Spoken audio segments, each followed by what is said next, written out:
नमस्कार प्रणाम। जानता ले लोगन आज फिर एगो कांड हो गल। हमर दोस्त हम एगो रास्ता में जात रहनी हम।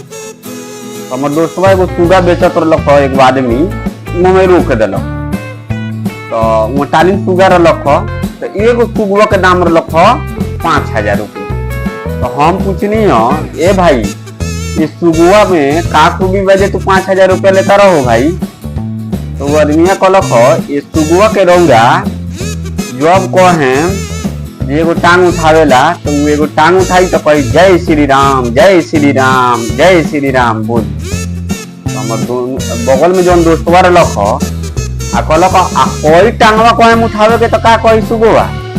तो जाना तानी लोगन एगो बात सुगुआ का कहलक ए साला चुतिया हम ई टांगवा उठाए तो गिरनू जाए ठीक बा। अब तो हम ताकते रहो नहीं ये सुगा के जय श्री राम कहवावे ले जाम की गाड़ी सुने ले जाए। ये अगर तनको वीडियो हमारा अच्छा लागत होई तो चैनल के लाइक या सब्सक्राइब कर दी लोगन। आ भोजपुरिया चैनल के थोड़ा आगे बढ़ावे के सपोर्ट करी लोगन। सब लोग तो गंदा गंदा वीडियो लेके आवता तनका बढ़िया वीडियो को सपोर्ट करी लोगन जौन भोजपुरिया समाज के आगे तकले बढ़ावल जा। भोजपुरी में ओरिजिनल चीज आवे ओरिजिनल कंटेंट आवे यही लगी हम वीडियो बनावतानी। लोगन के ढेर सारा प्यार मिलत रहो आ मिलता। थोड़ा चैनल के जान लोगी तो लाइक सब्सक्राइब कर ले जान लोगी।